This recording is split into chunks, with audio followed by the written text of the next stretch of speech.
Allah déclare: Il a créé l'homme d'une goutte d'eau, et voilà qu'il devient un adversaire déclaré.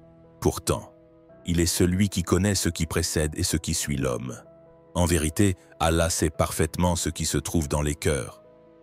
C'est pourquoi certains secrets doivent rester enfouis dans le cœur.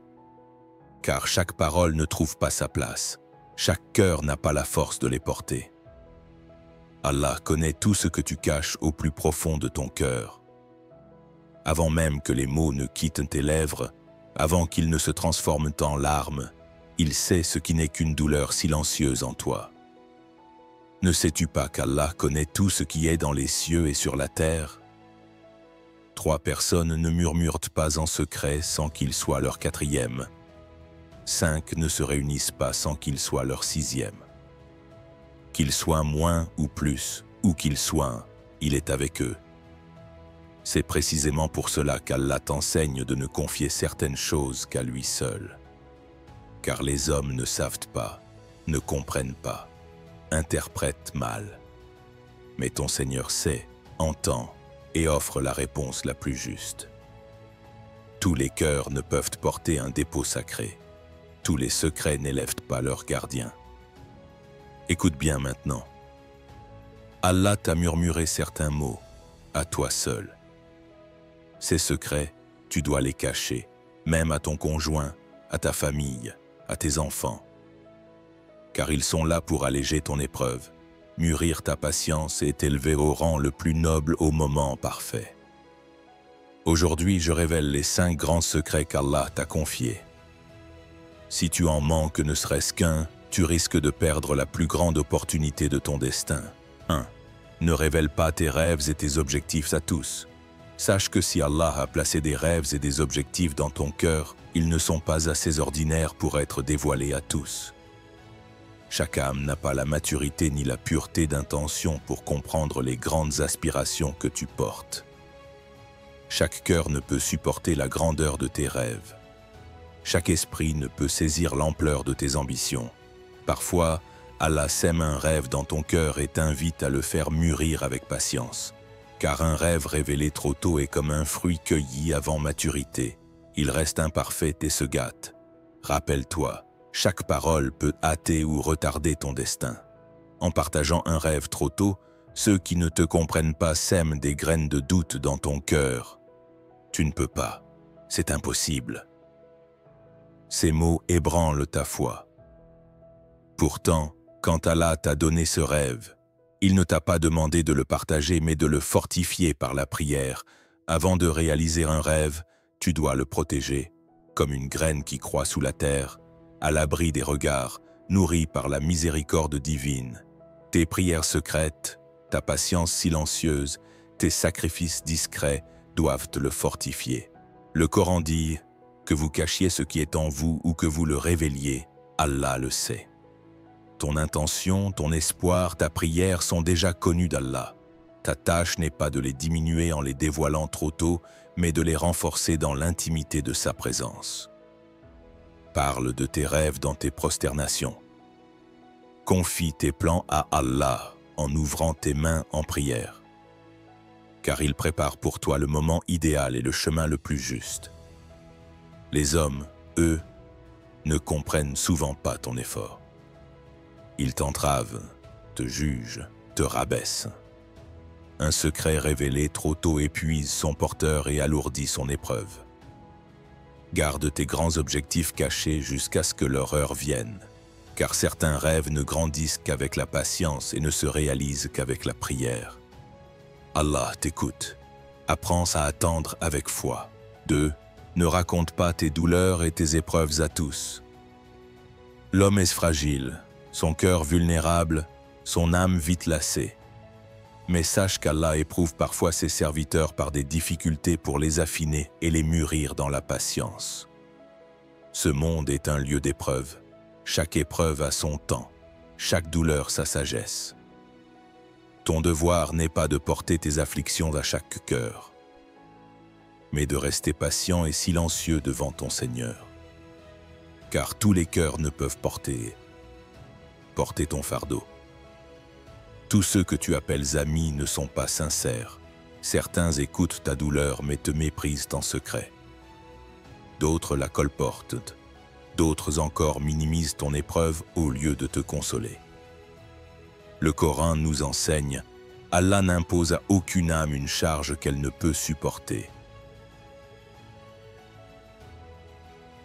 Même au cœur des tempêtes intérieures, apprends à rester calme à l'extérieur.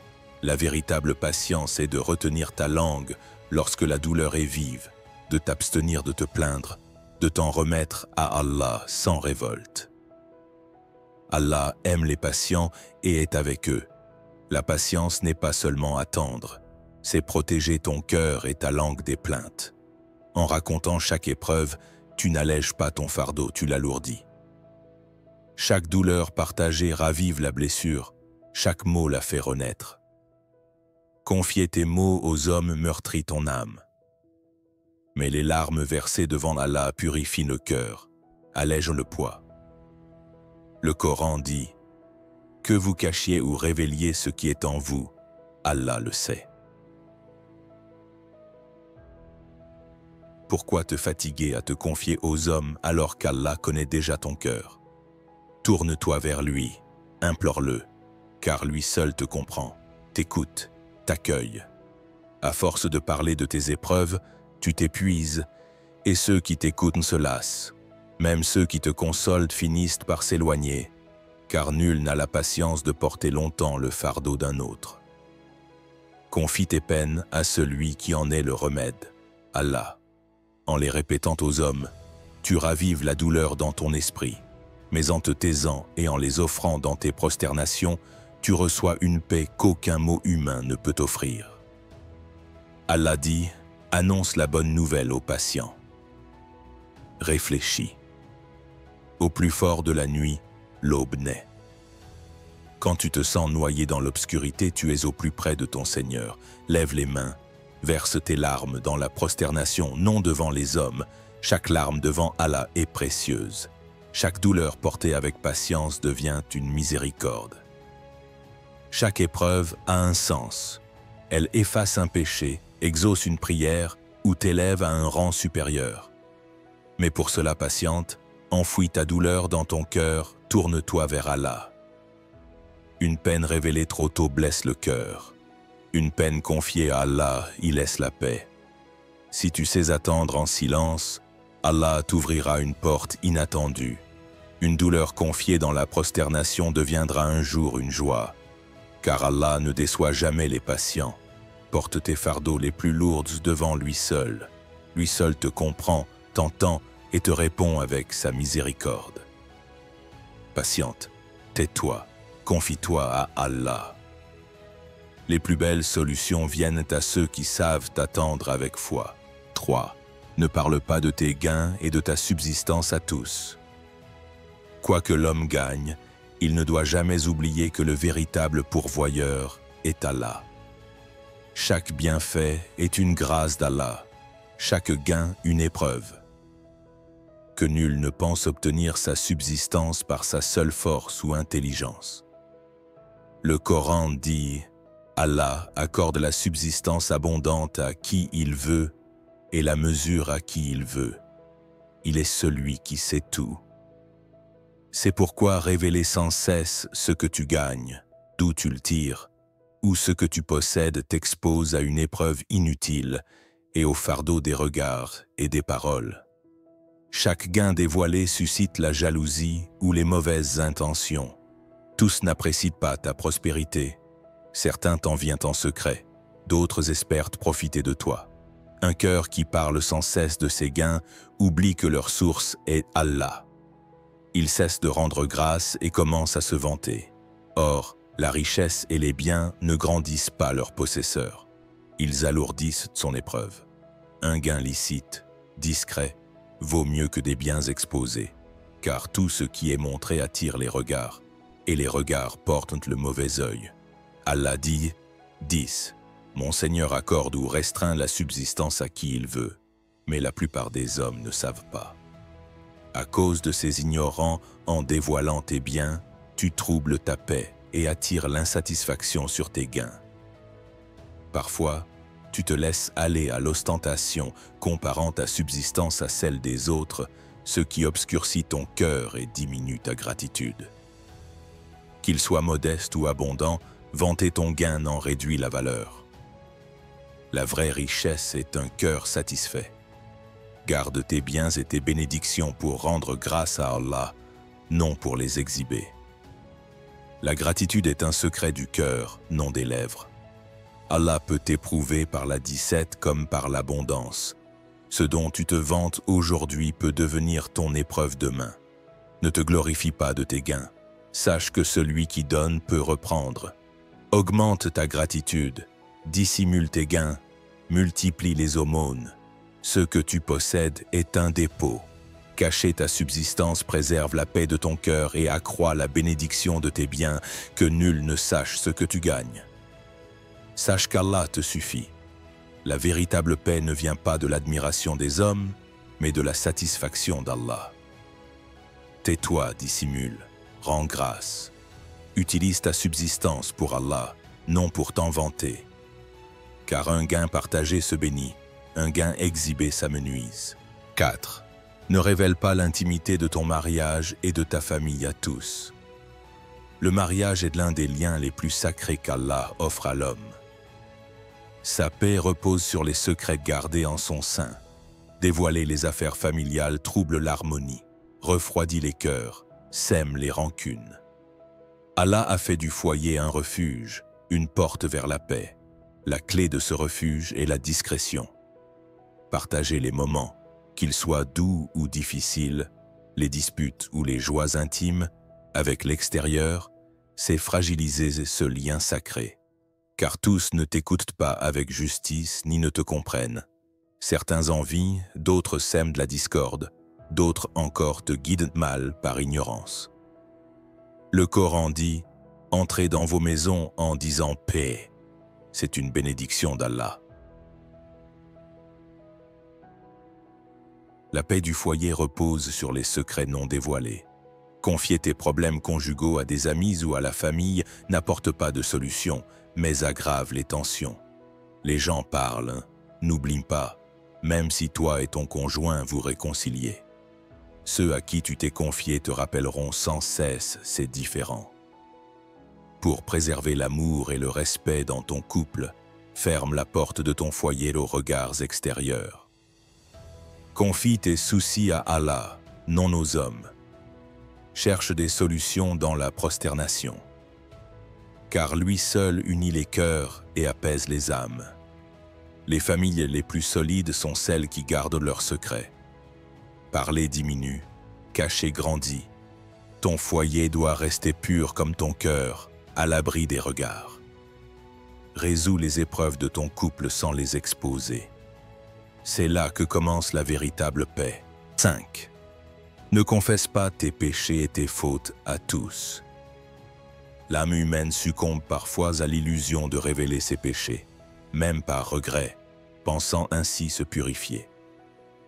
Mais sache qu'Allah, ayant voilé tes fautes, ne souhaite pas que tu les exposes. Tout homme pêche, tout serviteur faute.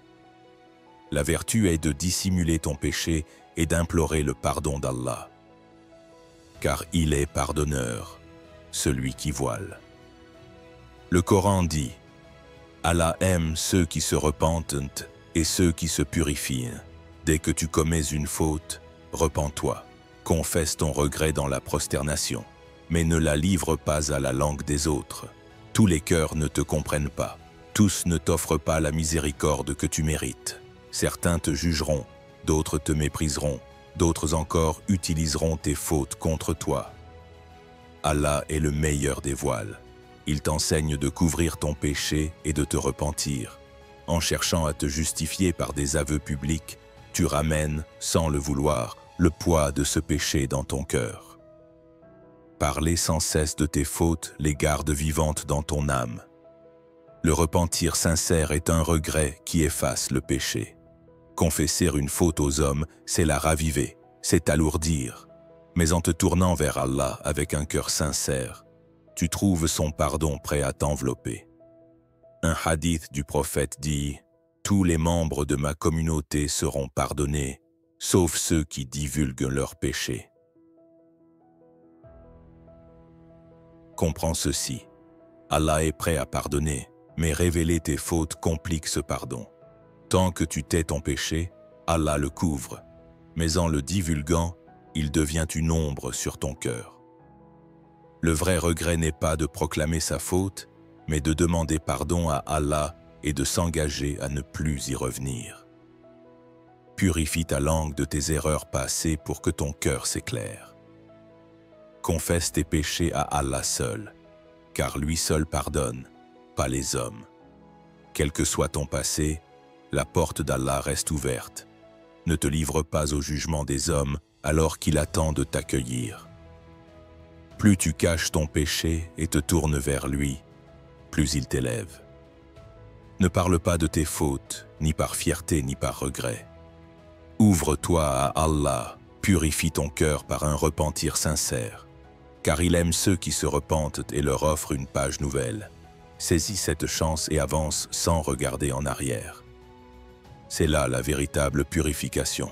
Arrête-toi un instant.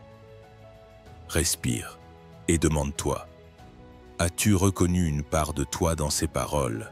Ces mots ont-ils éveillé en toi des souvenirs que tu avais soigneusement enfouis? Peut-être ces secrets que tu portes dans le silence de ton cœur, ceux que tu n'as jamais osé partager. Ont-ils refait surface? As-tu pensé à ces instants où, par faiblesse ou par besoin, tu as laissé échapper des vérités qui auraient dû rester protégées? C'est le moment de faire la paix avec toi-même, de tourner la page. Prendre conscience, c'est le premier pas vers la sagesse.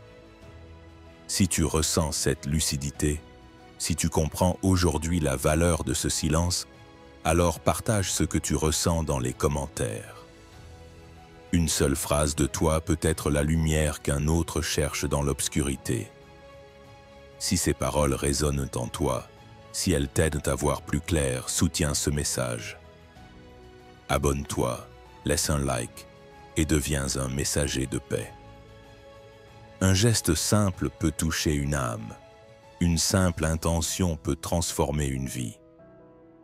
Et à toi qui lis jusqu'ici, que la miséricorde d'Allah te couvre, que son pardon te libère, que sa bénédiction inonde ta vie, que la paix soit dans ton foyer, que ton cœur soit apaisé, que ton âme trouve enfin le repos.